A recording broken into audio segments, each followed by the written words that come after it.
Hello students, good afternoon.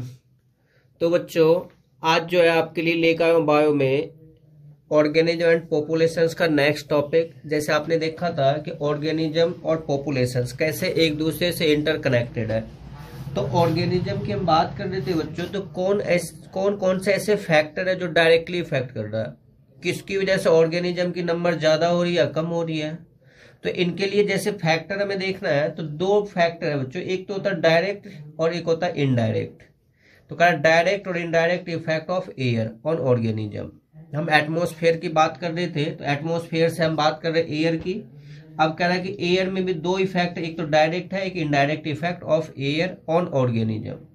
Air या तो directly या इनडायरेक्टली इफेक्टेड करता है ऑर्गेनिज्म की नंबर, या तो ज्यादा हो सकती है या कम हो सकती है।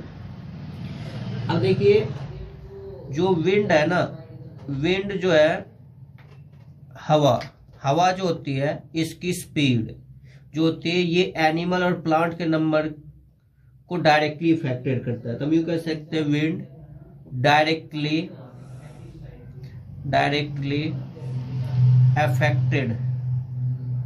affected the plant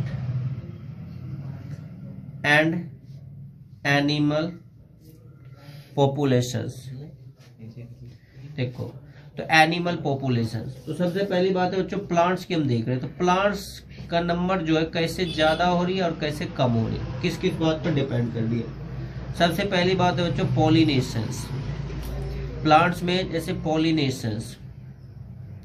पॉलिनेशंस हम किसे कहते हैं, जब transfer of anther to stigma, जो पोलन ग्रेन होगी, transfer of pollen grain from anther to stigma होगी, तो उसे हम क्या कहते हैं, पॉलिनेशंस कहते हैं। और ये पॉलिनेशंस एयर के थ्रू भी होती है, तो जिसे हम बोलते हैं विंड पॉलिनेशंस। विंड पॉलिनेशंस ये हो गया transfer of pollen grain from anther to stigma,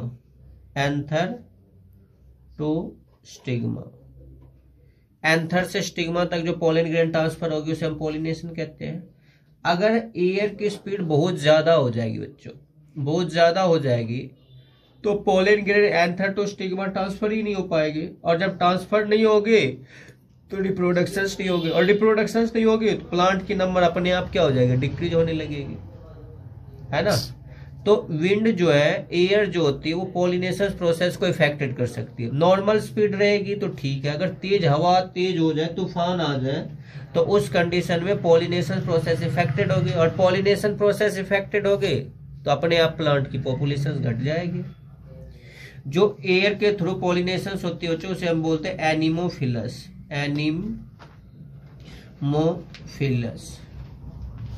anemophilous कहलाएगा। पहली तो बात यही रहेगी, पॉलिनेशन जो ना इफेक्टेड होगी जैसे प्लांट की। दूसरी बात होती है जो dispersal of seed,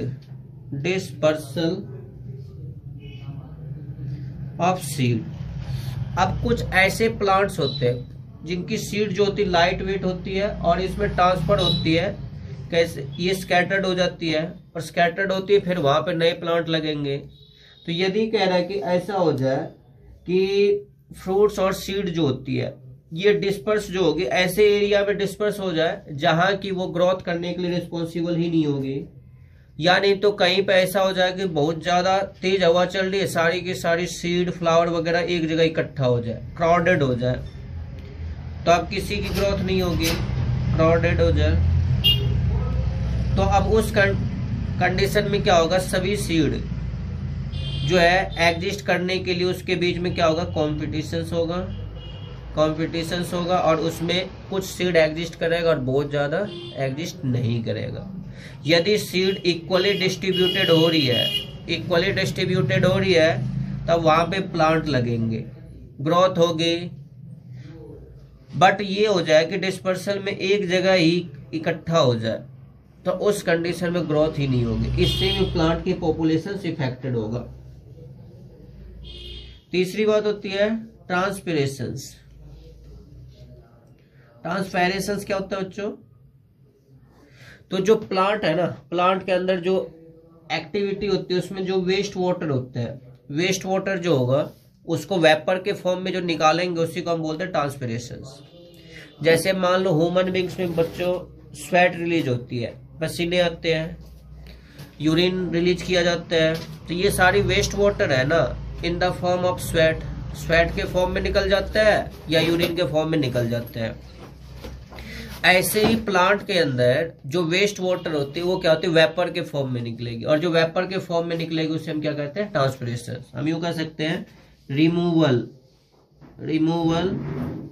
of unwanted waste water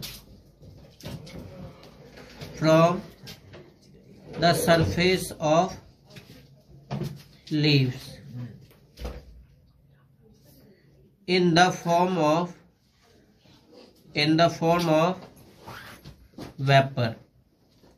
vapour के फॉर्म में होगी तो उसे हम कहेंगे ट्रांसपिरेशन। अब सवाल ये उठता है बच्चों, ट्रांसपिरेशन की प्रोसेस यदि इंक्रीज होगी तो ज्यादा से ज्यादा वाटर क्या होगा, इवेपोरेट होगा। अगर विंड की स्पीड इंक्रीज होगी, विंड स्पीड इंक्रीज होगी तो क्या होगा, ट्रांसपिरेशन प्रोसेस भी इंक्रीज हो जाएगी, ट्रांसपिरेशन प्रोसेस इंक्रीज हो जाएगी। और ट्रांसपिरेशन प्रोसेस इंक्रीज होगी तो उस कंडीशन में क्या होगा, वाटर की कमी हो जाएगी, और वाटर की कमी होगी तो फिर प्लांट की ग्रोथ नहीं होगी।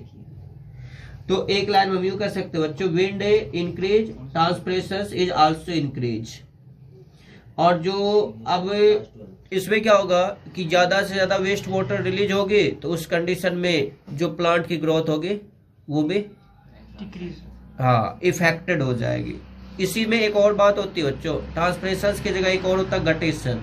बताओ भाई क्या डिफरेंस है ट्रांसपिरेशन और गटेशन में? क्या कारण है कि जो नीम की पत्तियां होती है उसमें तो अगर हम उसके ऊपर स्टडी करें तो उसमें तो वाटर कम होगी, जबकि गुलाब की पत्ती ले लेते हैं, कोई भी फ्लावर की पत्ती ले लेते हैं, उसमें ज्यादा वाटर होती है। क्यों होती है? उसमें क्योंकि गुलाब ज्यादा पानी सोखता है। देखो टेस्ट में दो बातें होती है, एक तो होती है ट्रांसपिरेशन और एक होता है गटेशन। तो ट्रांसपिरेशन में क्या होता है, वाटर जो है वेपर के फॉर्म में निकलती है। बच्चों गटेशन में क्या होता है कि जितने भी गार्डन प्लांट होते हैं, गार्डन में जैसे सपोज करो फ्लावरिंग प्लांट, उसमें क्या होता है, गटेशन होता है। गटेशन हम किसे कहते हैं, वेस्ट वाटर निकलेगी लिप्स के सरफेस से इन the form of liquid, water के फॉर्म में। जब वेपर के फॉर्म में निकलेगी तो इसे तो हम कहते हैं ट्रांसपिरेशन, और जब इन द फॉर्म ऑफ लिक्विड,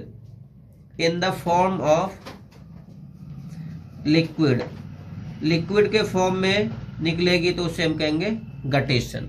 ठीक है, तो अब ट्रांसपिरेशन प्रोसेस भी प्लांट की ग्रोथ को, प्लांट की पॉपुलेशंस को डायरेक्टली इफेक्टेड कर रहा है। तो बच्चों ये तो प्लांट की बात थी। आपने क्या देखा कि प्लांट की पॉपुलेशंस कैसे इफेक्टेड होती है। अब एनिमल्स की भी हम बात कर लेंगे, एनिमल्स की भी जो पॉपुलेशंस विंड से कैसे इफेक्टेड होती है। Think about deeply. जैसे मान लो कि विंड की स्पीड बहुत ज्यादा होगी, तो विंड की स्पीड बहुत ज्यादा होगी तो जो छोटे छोटे इंसेक्ट्स होंगे, इंसेक्ट्स और जो स्मॉल एनिमल्स होते हैं, ये विंड की स्पीड से एक जगह से दूसरी जगह क्या होगा, माइग्रेट हो जाएगा। और फिर या तो उसकी एग होगी या स्पोर्ट्स होगी या स्पर्म्स होगी, जैसे ये सब जो है ना माइग्रेट हो जाएगा। और फिर जो है ना ग्रोथ करने के लिए ऑप्टिमम कंडीशंस अवेलेबल नहीं होगी, जिससे एनिमल्स की पॉपुलेशंस क्या होगी, धीरे धीरे धीरे धीरे घटने लगेगी। जैसे मान लो एग्जांपल के लिए सपोज करो कि एग है, सिस्ट है, स्पोर्स है, ये सब जो एनिमल्स के होते हैं, या विंग्ड इंसेक्ट है, ये सब क्या होगा, विंड की ज्यादा स्पीड होगी तो एक जगह से विंड की स्पीड में कहीं दूसरी जगह माइग्रेट हो जाएगा, और उस जगह माइग्रेट होगा जहां पे वो अपने आप को कैपेबल, अपने आप को एग्जिस्ट नहीं कर पाएगा। तो फाइनली उसकी डेथ हो जाएगी। तो इस तरह से एनिमल्स की पॉपुलेशन घटती चली जाएगी। इसमें कहीं ना कहीं किसका रोल है? विंड स्पीड का। तो विंड जो है, विंड की वजह से एनिमल्स की पॉपुलेशन में डिक्रीज हो रही है। फिर इसी तरह से बच्चों मेन बात है, इनके बाद है सोयल। सोयल की बात होती है तो सोयल जो है ना इरोजन होता है। इरोजन क्या होता है? मिट्टी का कटाव। मिट्टी का कटाव कैसे होता है? या तो एयर की स्पीड से, या तो एयर के थ्रू, या तो वाटर के थ्रू।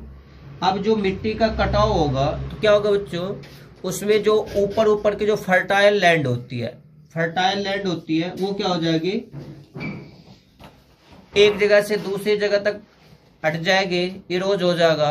अब जो यहाँ पे जो रेत बचेंगे, क्या उसमें फसल लगेंगे? सोचो, मान लो कि जैसे ये अपना एरिया खरखोदा है, अब यहाँ पे जो जैसे मिट्टी है, ये मिट्टी एयर और वाटर के थ्रू ऊपर की लेयर कट के कहीं आगे निकल जाए, तो अब यहाँ जो नीचे वाली जमीन बच रही है उसमें रेत ही रेत है, और उस रेत में फसल लगेंगे क्या? क्यों नहीं लगेंगे? क्योंकि रेत के अंदर जो है ना सफिशिएंट न्यूट्रिएंट्स नहीं है। प्लांट के ग्रोथ के लिए न्यूट्रिएंट्स चाहिए, मॉइस्चर चाहिए, सॉल्ट चाहिए, मिनरल्स चाहिए। ये सारी चीजें होगी तभी तो प्लांट की ग्रोथ होगी, तभी तो फसल लगेंगे। अब रेत में गेहूं धान की फसल तो लगेगी नहीं। तो इस तरह से करा कि सोयल इरोजन भी जो है प्लांट की पॉपुलेशन को कहीं ना कहीं डायरेक्टली इफेक्टेड करता है। क्लियर है? फिर इसी तरह से वेदर। अब देखो वेदर का क्या मतलब बच्चों? मौसम। मौसम में अब जैसे सर्दियों में सर्दी होना जरूरी है, गर्मियों में गर्मी का होना जरूरी है। ये प्लांट और एनिमल दोनों के पॉइंट्स ऑफ व्यू से थिंक अबाउट। यदि ऐसा हो जाए बच्चों, जैसे मैंने कल आपको बताया था कि सर्दियों में जैसे हम गेहूं की खेती कर रहे हैं, नवंबर दिसंबर में गेहूं बोया जाता है, और ठंड ही ना हो, ठंड ना हो, जो फॉग वगैरह होती है वो ही ना गिरे, तो ये जो गेहूं के पौधे की ग्रोथ होगी वो रुक जाएगी। और फिर फसल लगेंगे क्या? नहीं लगेंगे। तो मतलब सर्दी का होना जरूरी है, क्योंकि सर्दियों में जो खेती की जाती है वो शॉर्ट डे प्लांट होती है। उनको जो है ना कम से कम टेम्परेचर चाहिए, फॉग चाहिए गेहूं की ग्रोथ के लिए, पौधों की ग्रोथ के लिए ये चाहिए, और तभी तो सही फसल लगेंगे। और सही फसल नहीं लगेंगे तो फिर धीरे धीरे प्लांट की पॉपुलेशन घटती चली जाएगी, ओबियसली सीड कम लगेंगे। तो वेदर का भी डायरेक्टली इफेक्टेड होता है number of organism, it means population of plants and animals, दोनों के दोनों इफेक्टेड हो जाएगा। तो ये सारी बातें थी बच्चों direct effect of air on organism. इससे प्लांट भी इफेक्टेड हो रहा है और एनिमल भी। तो बच्चों अब जो है इनडायरेक्ट और physiological effect of air, air का इनडायरेक्ट इफेक्ट भी होता है प्लांट और एनिमल के ग्रोथ पे और एनिमल के पॉपुलेशन पे। कैसे? जैसे डेसिकेशंस में क्या है कि मूवमेंट ऑफ एयर, एयर की स्पीड ज्यादा होगी तो बच्चों क्या हो जाएगा? ट्रांसपिरेशन प्रोसेस ज्यादा होगी। ट्रांसपिरेशन प्रोसेस, प्लांट में वेस्ट वाटर जो है ज्यादा से ज्यादा वेपर के फॉर्म में निकलेगी, और सेम एनिमल्स में भी ज्यादा से ज्यादा स्वेट रिलीज होगी, ज्यादा से ज्यादा स्वेट रिलीज होगी। और फिर इसके बाद क्या होगा कि एटमॉस्फेयर में मॉइस्चर की क्वांटिटी ज्यादा हो जाएगी, और मॉइस्चर की क्वांटिटी ज्यादा हो जाएगी तो इससे क्या होगा? एनिमल और प्लांट की ग्रोथ डायरेक्टली इफेक्टेड होगा। दूसरी बात है बच्चों ड्वार्फिंग की हम बात कर रहे हैं। ड्वार्फिंग की, अब जैसे एटमॉस्फेयर में ज्यादा पानी हो जाए, ज्यादा मॉइस्चर हो जाए, तो अब जो है प्लांट की हाइट ही नहीं बढ़ेगी। ड्वार्फिंग मतलब क्या है कि इतनी ग्रोथ नहीं होगी तो प्लांट उनसे क्या होगा? ड्वार्फ हो जाएगा। धीरे धीरे धीरे धीरे प्लांट की पॉपुलेशन घटेगी। तीसरी बात होती है सॉल्ट स्प्रे। अब जो है समुद्र वाले एरिया में, सी बैंक के पास जो सॉल्ट की क्वांटिटी होती है वाटर में, वो इवेपोरेट होती है, तब वो सॉल्ट जो है वाटर के साथ इवेपोरेट होगी, और वो वाटर जाके क्या होगी? पत्तियों के स्टोमेटा के ऊपर फिलअप कर देगी, और जब फिलअप कर देगी तो स्टोमेटा क्या हो जाएगा? ब्लॉक हो जाएगा, और स्टोमेटा ब्लॉक होगा तो प्लांट की ग्रोथ रुकेगी, इट मीन्स प्लांट की पॉपुलेशन घटेगी। क्लियर है? सुनो एक बार दोबारा। इनडायरेक्टली इफेक्ट एयर का क्या है? कह रहा है कि जब एयर ज्यादा स्पीड से चलेगी तो प्लांट के द्वारा ट्रांसपिरेशन ज्यादा होगी। हवा तेज चलेगी तो लिप्स के ऊपर से वेपर के फॉर्म में वेस्ट वाटर ज्यादा से ज्यादा निकलेगी। ऐसे एनिमल्स की बॉडी से भी ज्यादा से ज्यादा वेस्ट वाटर बाहर निकलेगी। तो इससे क्या होगा, जब वेस्ट वाटर ज्यादा निकलेगी तो एटमॉस्फेयर में मॉइस्चर ज्यादा हो जाएगा, ह्यूमिडिटी ज्यादा हो जाएगी, तो प्लांट और एनिमल की ग्रोथ क्या हो जाएगी, रुक जाएगी। ड्वार्फिंग में एटमॉस्फेयर में वाटर वगैरह की क्वांटिटी ज्यादा हो रही है, तो इसकी वजह से क्या हो जाएगा, प्लांट का ग्रोथ रुकेगा, ड्वार्फ होगा। सॉल्ट स्प्रे, सी एरिया में क्या होगा कि वेस्ट वाटर, जो वाटर है सी वाटर में सॉल्ट की क्वांटिटी होती है और वो वेपर बन के उड़ेगी हवा में, और फिर जाके वो क्या होगी, पत्तियों में जो स्टोमेटा होता है उस स्टोमेटा को ब्लॉक कर देगा, और स्टोमेटा को ब्लॉक करेगा तो ओब्वियसली प्लांट की ग्रोथ रुकेगी। क्योंकि हर एक प्लांट से वेस्ट वाटर का निकलना जरूरी है, यदि वेस्ट वाटर नहीं निकलेगी तो क्या होगा, प्लांट की ग्रोथ ही रुकेगी, हो सकता है प्लांट की डेथ भी होगी। जैसे आपने नोटिस किया बच्चों कि गर्मियों में आपको पसीने आते हैं, क्यों आते पसीने, गर्मी के कारण। इसमें क्या कारण है, इवेपोरेशन होती है सर, कूलिंग। सुनो बॉडी की बेटे, हमारी बॉडी का जो टेम्परेचर होता है, हमारी बॉडी का टेम्परेचर 37 डिग्री सेल्सियस फिक्स है, 98 degree Fahrenheit, 98 degree Fahrenheit temperature है। तो अब होता है कि गर्मियों में 37 डिग्री सेल्सियस से ज्यादा जब टेम्परेचर हो जाती है तो हमेशा और हमेशा हीट एनर्जी हाई टेम्परेचर से लो टेम्परेचर में ट्रांसफर होती है। तब हमारी बॉडी जो है ना, टेम्परेचर जो है एटमॉस्फेयर से हमारी बॉडी में एंटर करेगी, और अगर हमारी बॉडी की टेम्परेचर 37 से ज्यादा हो जाएगी तो ब्लड सर्कुलेशन हाई हो जाएगी। ब्लड सर्कुलेशन बिल्कुल हाई होगी तो विंस जो ना हेमरेज करेगी, और विंस हेमरेज करेगी तो डेथ होगी। तब इसे मेंटेन करने के लिए हमारी बॉडी क्या करती है, बॉडी 37 डिग्री सेल्सियस बनाए रखने के लिए बॉडी से waste water in the form of sweat के फॉर्म में निकालना शुरू करता है, और फिर बॉडी कूलिंग होती है और 37 मेंटेन रहता है। तो बॉडी की टेम्परेचर को मेंटेन करने के लिए बॉडी क्या करती है, स्वेट रिलीज करती है। सेम थिंग सर्दियों में नोटिस किया होगा कि हम क्या करते हैं, स्वेटर जर्सी कोट ब्लेजर पहनते हैं। तो ये कोट ब्लेजर स्वेटर जर्सी जो होता है ये कोई हीटर नहीं होता कि हमें हीट दे रही है, हमें हीट की जरूरत भी नहीं होती बच्चों। जो हमारी बॉडी के टेम्परेचर 37 है और एटमॉस्फेयर का टेम्परेचर मान लो 5 डिग्री सेल्सियस है, ठंड हो रही है 10 डिग्री सेल्सियस है, तब हमारी बॉडी के टेम्परेचर बाहर निकल रही है तो 37 से कम होगा तो बॉडी पैरालाइज्ड हो जाएगा। तो स्वेटर जर्सी पहनने के बाद क्या होता है, हमारी बॉडी की जो टेम्परेचर 37 डिग्री सेल्सियस है उनको मेंटेन करके रखता है। इट मीन्स हीट एनर्जी बाहर निकलने नहीं देती है, और फिर हम एग्जिस्ट करते हैं। इसका कारण यही है बच्चों कि गर्मियों में जो स्वेट रिलीज होती है, बॉडी अपना टेम्परेचर मेंटेन करना चाहती है, स्वेट रिलीज करके 37 रखती है, ज्यादा नहीं होने देती, और सर्दियों में उनके अगेंस्ट 37 से नीचे नहीं होने देती। तो ये सारे रीजंस है। तो यही जो कारण है, जैसे अभी यहाँ पे देखा आपने कि सॉल्ट स्प्रे, जो सॉल्ट स्प्रे हुआ है, इस स्प्रे में क्या होता है, स्टोमेटा ब्लॉक हो जाएगा। स्टोमेटा टीनी पोर्स होती है लिप्स पे, और उस पोर्स के थ्रू वेस्ट वाटर निकलती है। यदि स्टोमेटा ही ब्लॉक हो गया तो वेस्ट वाटर कैसे निकलेगी, और वेस्ट वाटर नहीं निकलेगी तो ऑब्वियसली लिप्स जो है डिस्ट्रॉयड होगा, और सारे लिप्स डिस्ट्रॉयड होगा तो ऑब्वियसली प्लांट की ग्रोथ रुकेगी, तो मे बी प्लांट की डेथ भी हो सकती है। यदि हमारी बॉडी में ही जैसे ये पोर्स है, इस पोर्स को किसी तरीके से ब्लॉक कर दिया जाए, स्वेट रिलीज नहीं होगी तो हमारी भी डेथ हो जाएगी ऑब्वियसली।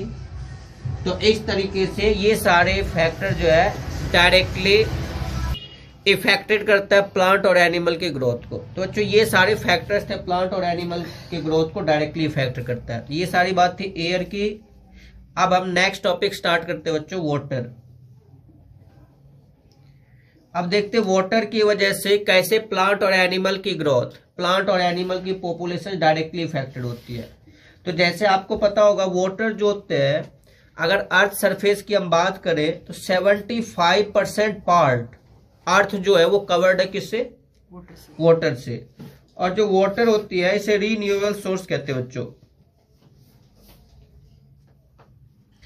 रीन्यूएबल सोर्स है, इसको हम बार बार यूज कर सकते हैं। और इनका मेन जो सोर्स होगा क्या होगा बच्चों, स्नो, रेन, हेल,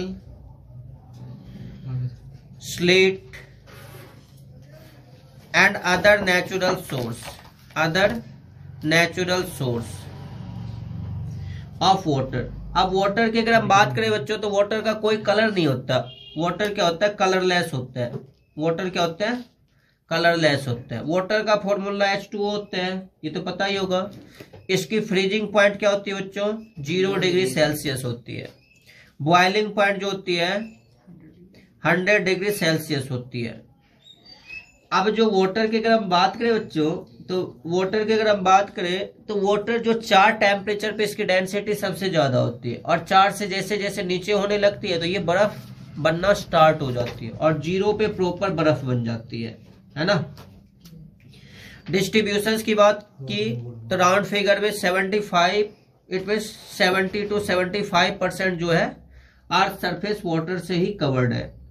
इसमें याद रखना बच्चों, जो अबाउट 97.5% वाटर जो होता है, 97.5% वाटर क्या है? ओशियन वाटर है, समुद्री जल, और 2.5% जो है फ्रेश वाटर होती है। ये जान के आपको आश्चर्य होगा कि पूरी की पूरी दुनिया में जो पीने लायक पानी है, जो पानी हम अपनी डेली लाइफ के लिए यूज करते हैं, वो केवल 2.5% है, और इसी 2.5% वाटर का हम यूज करते हैं।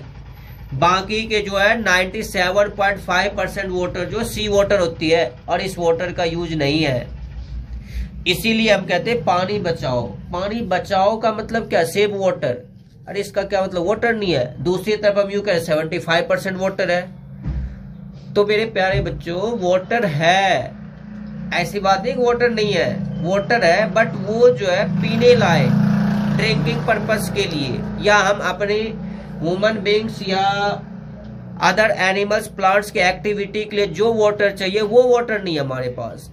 आपके पास समुद्री जल है, उसमें नमक की क्वांटिटी है, क्या हम उसे ड्रिंकिंग पर्पस के लिए यूज कर सकते हैं? क्या नहीं कर सकते हैं। तो फिर उसे क्या करना होता है? सॉफ्ट करना पड़ता है, और जब वो वाटर सॉफ्ट होगी तभी उनका यूज ड्रिंकिंग पर्पस के लिए किया जाएगा, अदरवाइज नहीं तो नहीं किया जाएगा। तो वाटर जो बच्चों, फ्रेश वाटर 2.5% है। तो इसीलिए कहना कि वाटर को सेव करो, और जो है आने वाले जनरेशंस को ये प्रॉब्लम फेस ना करना पड़े। तब वाटर की क्वांटिटी ज्यादा और कम होने की वजह से भी प्लांट और एनिमल की ग्रोथ रुकती है। क्या कभी आपने सोचा कि अपने इंडिया में जैसे मान लो कि रेगिस्तानी डेजर्ट एरिया राजस्थान साइड होते हैं, वहां पे पेड़ पौधे क्यों नहीं लगे हैं? वहां पे ज्यादा से ज्यादा एनिमल्स क्यों नहीं है? क्योंकि कोई भी प्लांट, एनिमल, ऑर्गेनिज्म को नेचर में एग्जिस्ट करने के लिए ऑप्टिमम कंडीशन चाहिए, air, moisture, water and other factors, और वो है ही नहीं। अब डेजर्ट एरिया में सैंड ही सैंड है, रेत ही रेत है, और उसमें पेड़ पौधे कैसे लगेंगे? अब पेड़ पौधों की ग्रोथ के लिए क्या चाहिए? वाटर चाहिए, सॉइल में न्यूट्रिएंट्स चाहिए, मिनरल्स चाहिए, और वो है नहीं।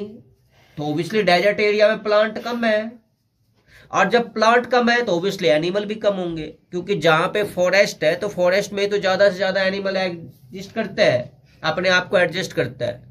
तो हम यूं कह सकते हैं बच्चों कि जो प्लांट और एनिमल की ग्रोथ कहीं ना कहीं वाटर की वजह से भी डायरेक्टली इफेक्टेड होते हैं। तो ये सारे फैक्टर्स है जो प्लांट और एनिमल की ग्रोथ को डायरेक्टली इफेक्टेड करता है।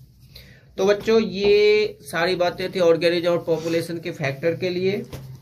मिलते हैं बच्चों नेक्स्ट क्लास में नेक्स्ट टॉपिक के साथ। इस टॉपिक को और अभी आगे एक्सपेंड किया जाएगा, इसे आप अच्छी तरह से डीपली स्टडी कीजिए, समझिए, कोई प्रॉब्लम हो तो पूछिए। मिलते हैं नेक्स्ट वीडियो में नेक्स्ट टॉपिक के साथ।